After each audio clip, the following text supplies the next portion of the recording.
Aloha and welcome to Sustainable Hawaii. I'm your host, Hunter Heaivilin, joined this week with Matthew Lynch, the UH System Sustainability Coordinator. So welcome, Matt. Well done. Thanks for having me. Yeah, thanks for being here. Could you tell us a little bit about your position and how that came to be? Sure. So the university in January of 2014 let me start again.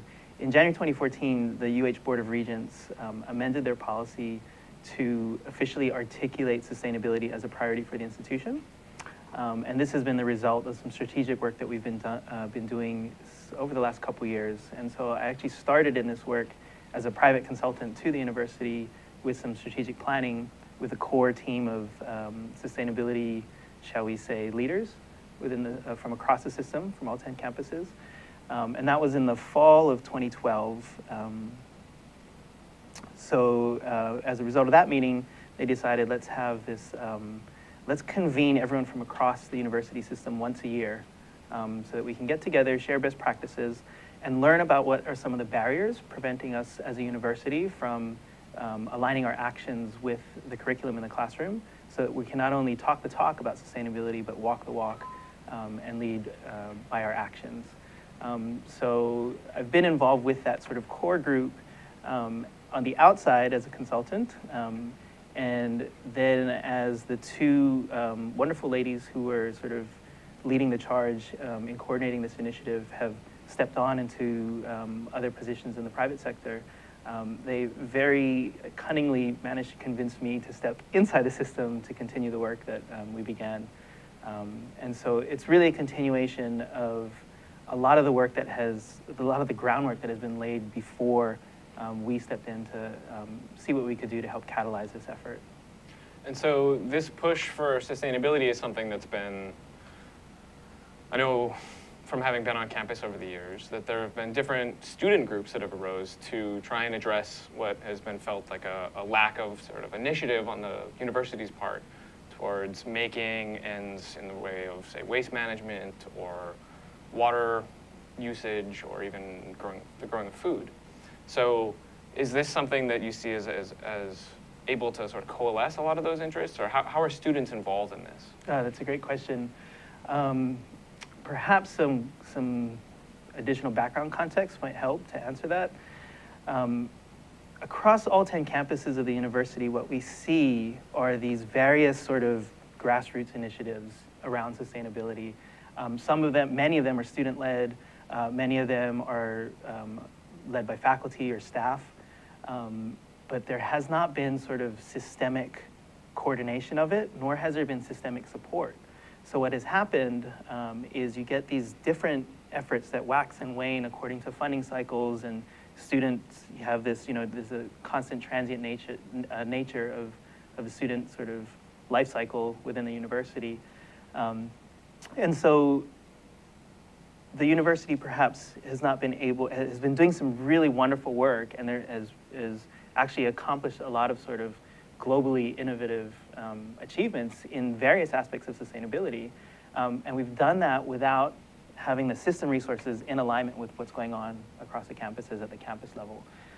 So this is sort of the first steps towards aligning those so that we can be more effective and maximize our impact with that. And students are actually key and have played an integral role in this. Across the system, if you look out, you can see things like pilot projects for composting. A few years back, there was a Sustainability Saunders group, and many of those students have gone on and actually hold positions as sustainability professionals in our private sector. It's really neat to see how this has come through the university system and is now impacting into the private sector. But how can we be more effective at that? How can we do a better job at it? And what we're really seeing are the students are asking for this increasingly. So it's a trend that nationally is very recognizable. I was at a conference out at the University of Massachusetts Amherst earlier this year, and it was interesting because there were other campuses in and around that area that were coming to this conference to learn how this campus was able to attract students specifically because they were interested in what their sustainability operations were. Interesting, not specifically their curriculum, but was the university walking its talk? So curriculum is important, but just as important is in aligning those actions, right? And the January policy, or the amendment to the Board of Regents policy that happened in January, perhaps would not have happened so quickly had it not been for the concerted and organized coordination of student testimony from across the state. So it's really heartening to see the way that the students have been not just integrated into this, but actually playing a leading role. And part of our role as a system office to help coordinate these things is to keep in touch with what's going on sort of at the grassroots level, and the students and the staff and the faculty, all the way up to our executive branch, and look and identify what are the disconnects there, and how can we start to remove those so that, again, we can be more effective as a university institution. And so that implementation in the policy you're talking about, that was last January, there was some precedent for that, correct? What do you mean? Well, in terms of that there was an amendment by the regents, but there had been previous amendment to sort of highlight a particular interest. Okay, so UH Manoa actually has its own sustainability policy, and many of the other campuses similarly have decided that it's important enough for them that they create some type of strategic document that incorporates sustainability. And they all do it in very unique ways. Maui, for example, has their Sustainability Sciences Management course, and West Oahu is now developing their sort of Sustainable Food Systems course. And so they all have their each unique sort of strengths that sort of are reflective of the communities that they serve. But what there hasn't been is that, you know, from the executive level, there has not been a formal stance articulated on sustainability. So I guess, yeah, you're accurate in saying that there is definitely a precedent coming from the sort of campuses up. And when that group first convened in 2012 to look strategically at what are some of these barriers that are preventing us from being most effective in doing this, that was something that we identified early on, is that if at the Board of Regents level, they have not articulated this as a priority, well, that's then the first step that needs to happen. So I think of it as the first pebble over the edge to, you know, start the veritable avalanche of sustainability, if it were. Yeah. And just to give some context as to the importance of it, or the significance of it, the last time the Board of Regents amended their policy was to specifically articulate Native Hawaiian culture and studies as a priority for the institution. And so now a decade and a half later, you can see all of the programming and all the resources that has been able to be aligned with that priority, and there's wonderful and flourishing programs out there. And so our hope is that with this first pebble, if we look out 10, 15, 20 years down the line, we can achieve similar results. So what did it take to actually bring that to fruition? A lot of hard work. The coordination role is really sort of about social architecture, I think, is probably a way to describe it. How do you get the right people at the table, right, to figure out, well, what is needed, right, and what's actually going on at the ground, and then figure out how to strategically navigate that through the internal bureaucracy, that is UH, but also through the sort of making sure that it aligns with the sort of broader initiatives that are afoot at the state level, and then look at how that interacts with sort of our place as global citizens and our place in the world. So it's an awful lot of planning to plan sort of things, and it's an awful lot of sort of group design process, right? So how do we identify who the right people are first and foremost? And then when you get those people at the table, how do you design a process to move them through effectively to get the outcomes that you need from that group? Mm-hmm. The first summit is actually a really good example of this. So we'd identified in the fall planning session before that, listen, we need to start with policy. This is a sort of key fundamental piece that needs to be in place. So let's look at how we get that in. So at the first annual summit, what we actually did was present— What annual summit? Good segue, good awkward segue.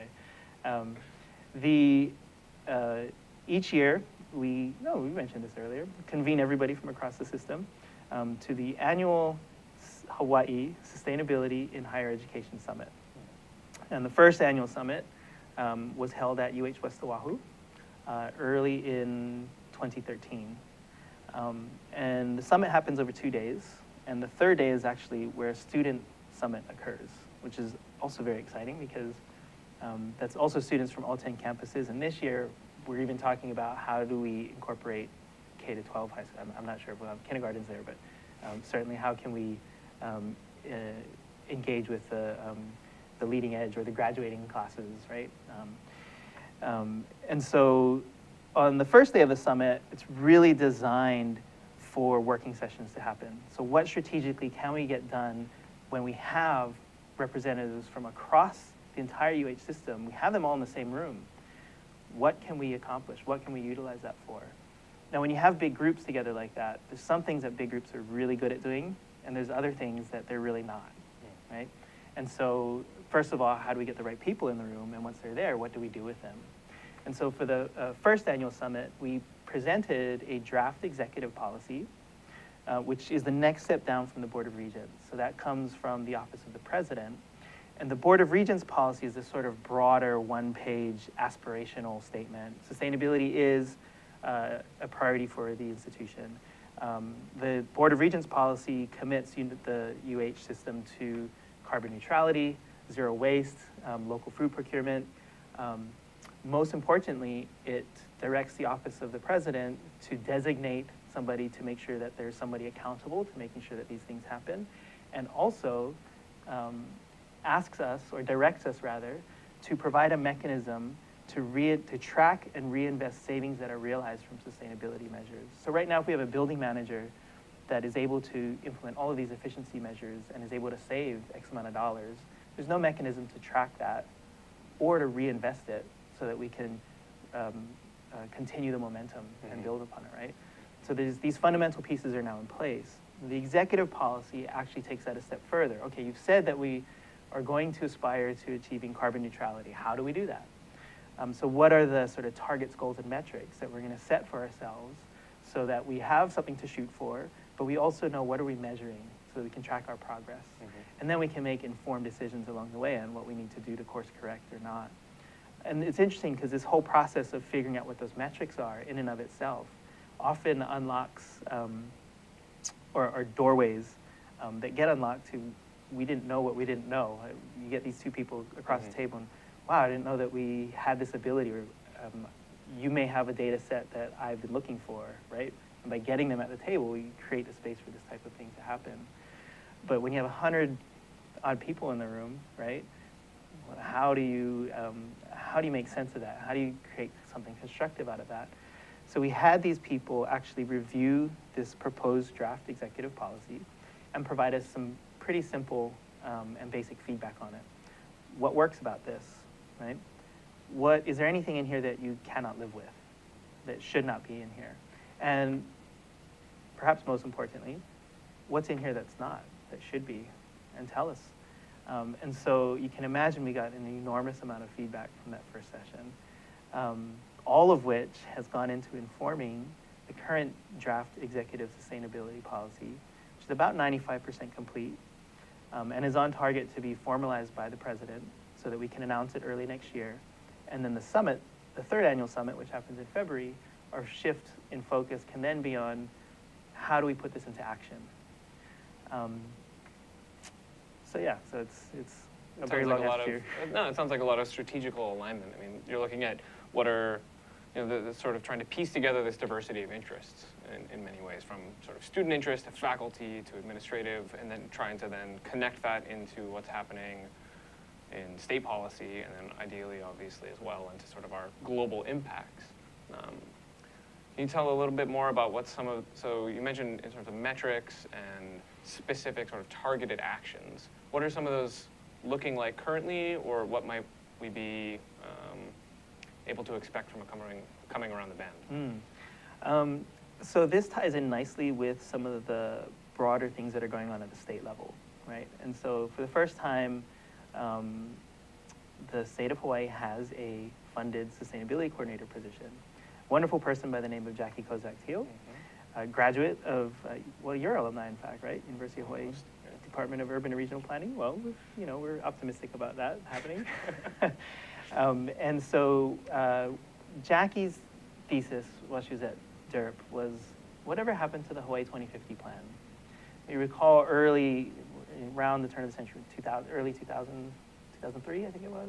It was after that, but... Okay. Anyway, it was before my time in this current capacity. The state went through this process of figuring out what's our 2050 plan and how are we going to respond to climate change. And that was sort of the first statewide conversation that we had about sustainability, as it were. And we went through all of these group processes, got these key people at the table, sought an enormous amount of community input, and created this very, very juicy document called the Hawaii 2050 Plan. And then legislation was subsequently introduced to encode it to require us to meet some of those things. The Hawaii Clean Energy Act, for example. Mm-hmm. But Jackie asked the question, whatever happened to this? Because it felt like we went through all of this, and now what? Well, we'll hear a little bit more about where that went and what our next steps are. We're going to take a quick break and join us back here in a second. Hi, I'm Jay Fidel. I'm one of the 20 hosts at ThinkTech Talks, and we have 20 shows, 4 every afternoon. One of the shows that I host is Agritech in the Islands. We cover agriculture, aquaculture, aquaponics, hydroponics, you name it, everything around agriculture. We want to show you what's going on all over the state in agriculture. Come and watch, 4 to 5 p.m. on Mondays. I'm Jay Fidel here at ThinkTech Talks. Aloha. Got it. Okay. All right, and we're back.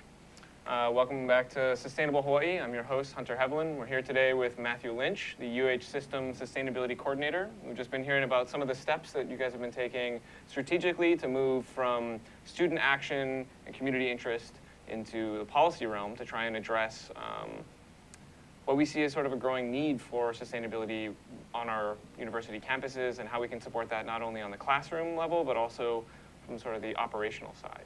So we were just addressing some of the questions that were, we could say, left hanging from the Hawaii 2050 plan, which from my experience was, having attended some of the latter events for it, was it was interesting how they had set it up in many ways, even that some of the phone banking that they did were asking questions where essentially the economy and the environment were literally on polar ends of the questions being asked. And so you essentially had to make this decision whether, you know, in your response of like, well, do I value having an income or do I value having an environment? And so from my perspective, there were a number of sort of various flaws in that. But it sounds like that Jackie had also had questions about why that was tabled. And so based off of that, she found herself doing what? Doing her thesis on it, whatever happened to the Hawaii 2050 plan. And in that process, she reached out to the counties and to the key people who were sort of tasked, whether formally or informally, but essentially implementation of the steps that would take to get us to those Hawaii 2050 goals fell to these, certain stakeholders in waste management and energy and whatnot. And asked them what's needed, what are the gaps here? And the consistent sort of feedback that she got was, look, we believe in this, it makes sense. It's not just an important issue, it is the issue of our times. And it's a matter of figuring out how we're going to, remain relevant and remain a thriving community in here. The challenge is that I've only got so much bandwidth, right? And for me to be able to, that extra 10% or whatever that's needed, I just don't have it. Like, what's on my plate, and what is my immediate purview, takes up so much of my bandwidth. I don't have that extra ability to connect and reach out for something maybe as simple as data reporting, for example, right? Or if we need to find certain data, I may not have the bandwidth to figure out how to get that data. And so what she identified was a need for coordination to occur. And that's where this statewide sustainability coordinator position was created to help support that. And she's been working in conjunction with the Hawaii Green Growth Initiative, which is a very, it's a nonprofit organization that's it's a sort of backbone organization is the best way to describe it. And what Hawaii Green Growth does and is very good at is at convening and creating multi-stakeholder partnerships, right? And getting people who normally wouldn't talk to each other in the course of normal business get them at the table to talk, share information, and see what happens. And not just in a random way of seeing what happens, but in a very strategic and focused way that mirrors a lot of what we're going through and are about to continue to dive into at the university. So your initial question was about what are some of these metrics, right? Well, at the statewide level, the Aloha Plus Challenge, which was a resolution introduced by, among others, current Governor David Ige, who was then Senator Ige. He and a cohort of legislators introduced this Aloha Plus resolution, which essentially recommits us to and ups the ante on these goals and says by 2030, what are we going to be able to accomplish? Mm-hmm. And it's 6 sort of thematic areas of energy, waste, natural resource management, local food, smart sustainable growth, and green jobs and education. That's where we fit in. And so there's been an awful lot of work done around energy, for example, right? It helps that there's actually legislation that requires us to do this. And that has actually spurred a lot of the economic activity that's happened around it and the forward progress that we've made in accomplishing these, because it's been described to me as being as simple as, well, the state told us that we needed to do this. So they said that we wanted to do this, so we figured it out. And now you have things like the energy incubator energy accelerator that are coming in to address that need, right? And so the energy metrics, for example, because there's been so much work that's been done around it, for the first year of Hawaii Green Growth's work, that was a major focus because it's sort of the low-hanging fruit, as it were. Well, similarly at UH, there's an awful lot of work that's been done around energy and renewable energy and energy efficiency and energy metrics. So wherever possible, we've looked at what's going on at the state and how we can align what we're doing at the university with those state goals.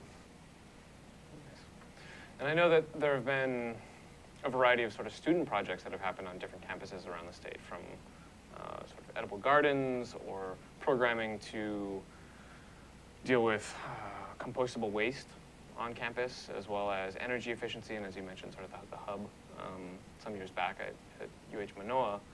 Are there mechanisms in place in this metric process to try and engage all of those folks, or is it just sort of setting of goals and then that'll trickle down in the same way that some of our other sort of state policy has? Yeah, that's a good question. Not everything is sort of conducive to setting metrics too, right? How do you define a metric to measure student engagement? I mean, certainly there are some things that you probably could, but measuring the amount of sort of outreach workshops that you conduct versus what the quality is of that and the quality of connection and the value of those connections that are made within those workshops, that's far more abstract, right? So certainly done to the extent that's possible in policy, actively sought to acknowledge that and address that, but that is sort of somewhat less, there's a lot less work that's been done around that. For example, has been done around energy, right? So at a policy level, what we would do there is identify it as a priority, and the policy would then direct the system office to figure out, okay, what is it that we need to measure? How do we measure our effectiveness, right? What is in terms of sort of campus engagement, campus and community engagement, what's our baseline? What are we doing right now? And that's where that sort of UH system office can play a key role and really add incredible value into what we're doing, because actually the UC California system perhaps offers us an interesting model to look at, right? Similar to us in that they've got sort of 10 campuses across the state, and prior to their strategic sustainability initiative to coordinate as a system, each individual campus would sort of negotiate with their various investor-owned utilities or whatever utility it was that served them for their electricity rates and whatnot. Well, then they somehow figured out, what if we were to look at our energy use as a system and then go and talk to the utilities? Well, when they did that, the utilities said, wait, you're UC Berkeley, you're the whole system, you're all 10 campuses. we didn't know that you are the largest user of energy in our state. We hadn't conceived of all 10 campuses as sort of one, united entity. And that we have a similar opportunity perhaps here, right? And one of the questions that often comes up, especially with our sort of core group that's working so hard to design this, is, this work is so important. We want to make sure that we get it right, obviously. And so it's not like once the policy is in, that document is set in stone, and it's, Moses coming down from the mountain with "thou shalt be energy efficient." We need to have mechanisms, one, to sort of learn from what we're doing and adapt and apply, so that our policy can grow and dynamically adapt as new technologies become available, as the situation on the ground changes, so that we can respond to the increasing pace of change that is occurring, right? And the other thing is, if we can sort of rally together, there's certain contexts, for example, with energy use, where it may make sense for us to present as a united system. There are other contexts where that may not perhaps be conducive to what your goal is. So for example, how do we ensure that the campuses maintain their unique identities and focuses, and truly do reflect the needs of the communities that they serve? So it's this interesting sort of tension of opposites that we need to work very hard to maintain. But right now, we don't even have that alignment so that there can be a tension of opposites to maintain. And so these are the first small steps of sort of aligning that. Next year, we get to start to move into the sort of innovation in action.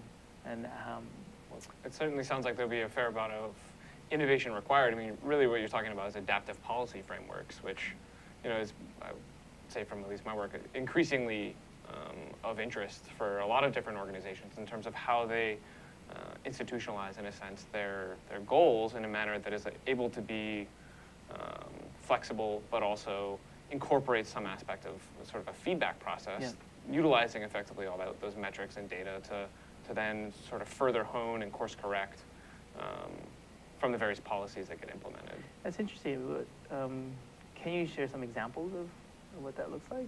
Well, particularly from like a natural resource management perspective. And so a lot of understanding of how ecosystems maintain their resilience, in a sense, is that there are a lot of slow variables or fast variables, and that some of them have the capacity to sort of tip the state of an ecosystem into another sort of regime. So a local example might be considering the algal versus coral dominance in our fishery systems, right? So as we have certain variables, often related to, say, nearshore water quality or nutrient-rich runoff, that'll then build these algal blooms, which are killing off our corals, which then impacts our fisheries. So there's this whole litany of change that can happen, but understanding the slow variables in there and having a feedback system from our own management perspective, so that's sort of at that nexus of the ecological and the social dynamic, where if we just said, rip off all the, make it algae-free, that's not necessarily beneficial.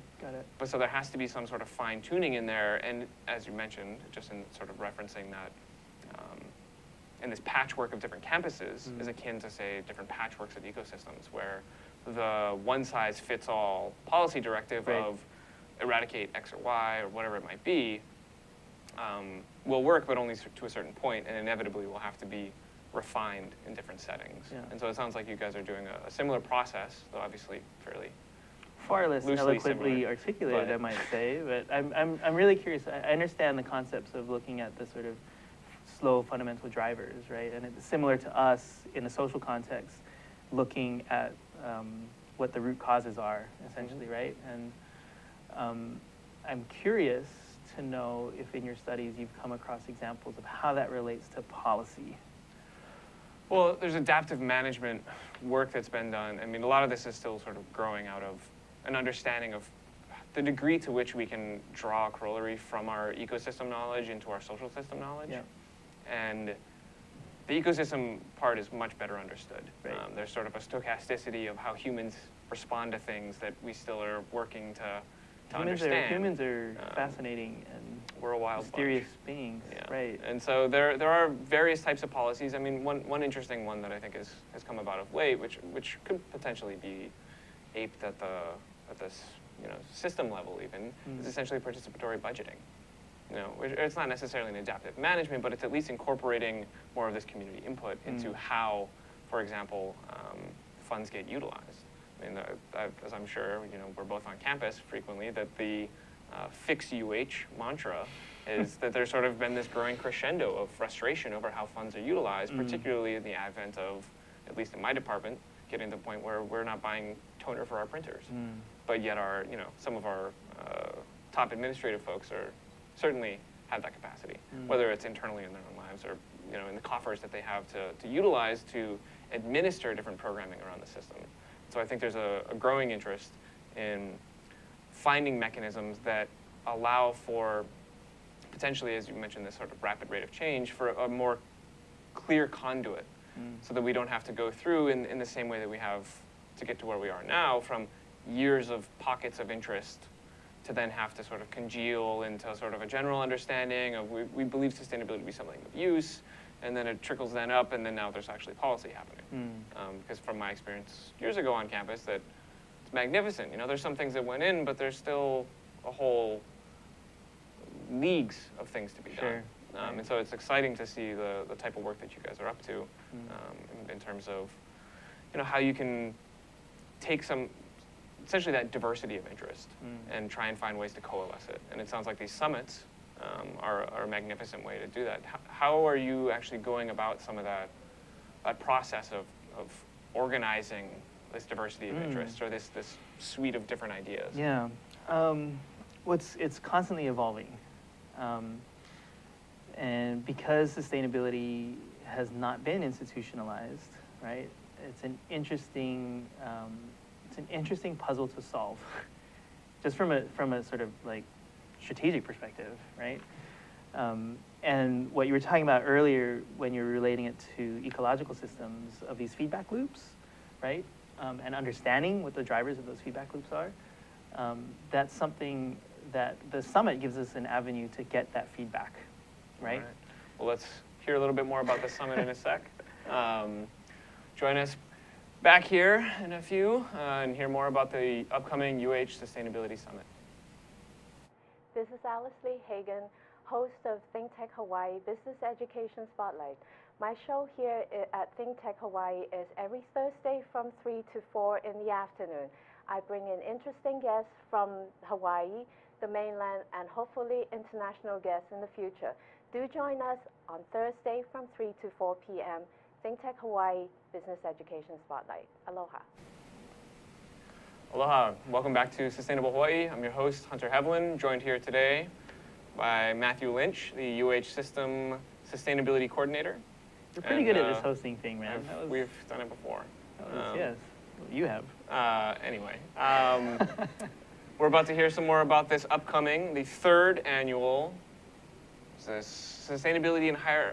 Sustainability in Higher Education Summit. Could you make it a longer title? Possibly. Okay. Possibly. It's the third annual Hawaii Sustainability in Higher Education Summit. Coming soon. Is there an acronym for that? Gosh, that's absurd, my friend. So tell us more about the summit. So the third annual summit happens February 26th to 28th. And I'm particularly excited about this year's summit for a couple of reasons. One, because the executive policy, if all goes to plan, should have been formalized, and so the whole focus can be then on action and implementation. But also because we've been thinking about how to maintain these feedback loops, right? And if I think of sort of sustainability practitioners as a sort of continuum, right? You have this leading edge of innovators, and a lot of these leading edge, they've been the warriors that have been in the trenches for the last 20 years, right? Like, I was saying this stuff 20 years ago, and now finally you guys are doing something about it. Well, thank you for paving the way for us, right? And then you have this sort of middle edge, and then there's the trailing edge, right? The middle edge perhaps has heard something about climate change. Yeah, we recognize how it's really cold this time, and has some awareness. And in that middle edge, you have a whole continuum within that, right? You have people that are just, they're aware of some of the issues, and they're perhaps overwhelmed by the enormity of it all.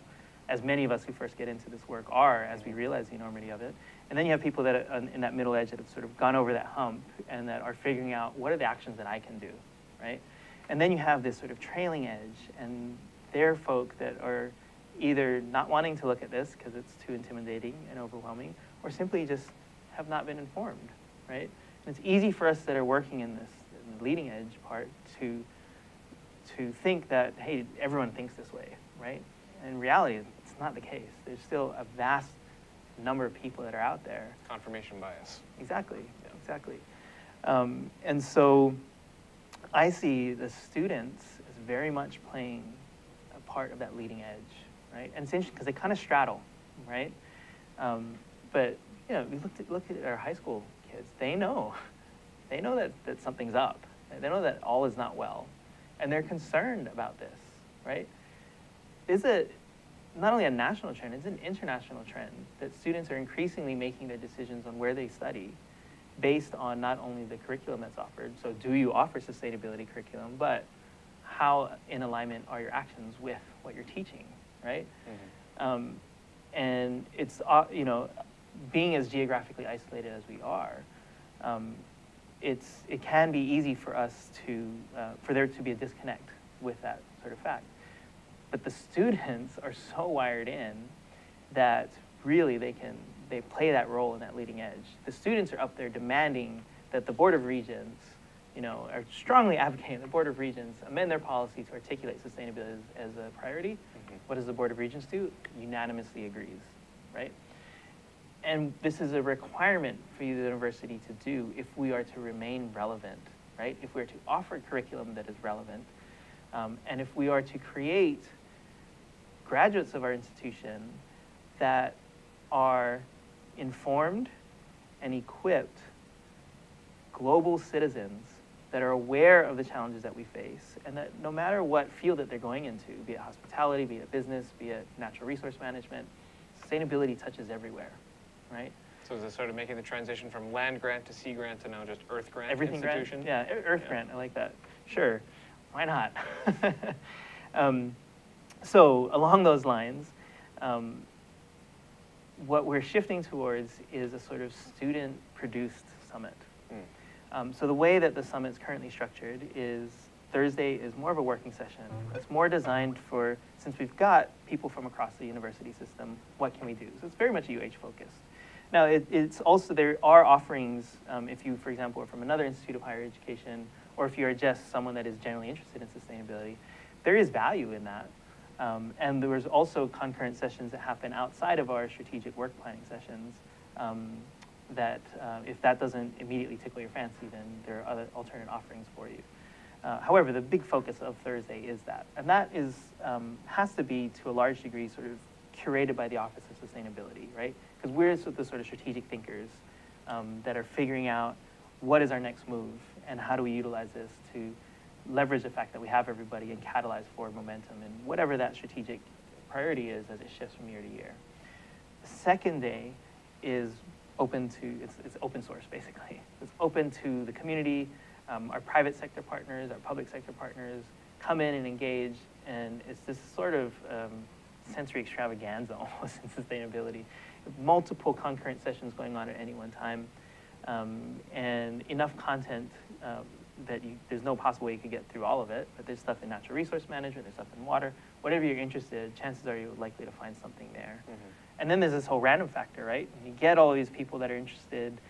Sustainability, like I said before, touches everything. So there's an enormously diverse range of sort of topics. And you know, what happens when the natural resource guy brushes up against the hospitality guy? What kind of alchemy, what can occur and come out of that? And that's a really exciting aspect of it. So this Friday portion of the summit is largely designed and produced by the students in consultation, in conjunction with sort of key members of our core sustainability task force, so that there is, again, this sort of coordination between, you know, your grassroots and your sort of executive level. We had a meeting on it this morning with the core student group that's doing it, and there's even a class that is utilizing the the spring summit as a practicum for their sustainability sciences or sustainability studies class. So it's going to be, it's an interesting experiment. This year is the first time that we've done it this way. However, from a strategic perspective, there's a lot of reasons why this makes sense, right? We talked about maintaining that feedback loop, number one. So this is, I'm currently, or the Office of Sustainability is currently housed under the Vice President of Administration. It is written into the Vice President of Administration's job description that sustainability, or achieving the sustainability goals set out by the university, is her purview, falls to her. So we now have a formal house for sustainability, right? So imagine coordinating with the Office of the Vice President of Administration and the students, so we have that feedback loop that we're able to close. And then, you know, there's this randomness factor that also happens. But shoot, what was the other thing I wanted to say about students? Wrapping it up with the third day, getting all the kids involved, and maybe Yeah. emergent understandings coming from that. Yeah, thank you. And so looking at ways that we can cultivate student leadership, right? And so can you imagine the type of coaching and mentorship that can go on when we're able to align these two, when we're able to connect that? And you know, students are in and out of the university, as they should be, right? So how do we ensure that that knowledge is transferred? And how do we groom and cultivate upcoming leaders and provide opportunities for them to step into leadership so that they become the next student leaders, and then the cycle continues. And so we've strategically thought of the summit as an opportunity to do that. We can use this as a tool to cultivate that leadership and that mentorship and that coaching opportunities that go on, not only between sort of staff and students, right, but also between students and students themselves, the peer networking that goes on. And you've brought up the core group a few times. Yes. So what does that consist of? Who are those kinds of people, or who are those people? So those people are volunteers, passionate volunteers, I might add, that do not have a mandate to devote their time to do this. These are people from across all 10 campuses, from faculty, from staff. Some are operations, some are at the sort of higher levels. So the Office of the Vice President for Community Colleges is the one that actually put the funds up to fund this initiative. This is a system-wide effort, but Vice President John Morton said this is so important that I'm going to allocate these funds towards doing this, to launching this initiative, so that we can get that system-wide sort of coordination, right? And so, and there's also students that are in that core group. So it's been this ad hoc sort of volunteer, for lack of a better word, committee. It's been actually referred to in official documents now as a UH Sustainability Task Force. And we will be formalizing this group in the Executive Sustainability Policy as the University of Hawaii Sustainability Council. And there's actually going to be we're proposing two separate though interconnected councils, because sustainability as it pertains to operations is a different conversation than sustainability as it pertains to curriculum. There's certainly overlap, certainly opportunities for the two to interact in very rich and meaningful ways. However, just even in terms of sort of reporting structures, right, it does not make sense for sustainability curriculum to be working with the Vice President of Administration. They need to be working with the academic affairs. So you're connecting from the classroom to the campus and back Brilliant. and forth. Right? Where do you come up with these beautiful titles? So are there any last bits that you would suggest in terms of how people can get involved today? Yeah, absolutely. So you can check us out online at hawaii.edu/sustainability. There's a link there that will take you to the summits. We've just recently issued our call for proposals, so if you're interested in presenting some of your work. There are also sponsorship opportunities, so if you're a leader in the business community and you'd like to engage with us in a deeper way, give us a call. And we look forward to seeing you and everybody else at the 3rd Annual Sustainability Summit, February 26th and 28th. All right, great. Well, thank you very much for coming down. And Once again, Matthew Lynch, the UH Systems Sustainability Coordinator, and thank you all for joining us this week for another edition of Sustainable Hawaii. I'm your host, Hunter Heaivilin. Have a lovely weekend.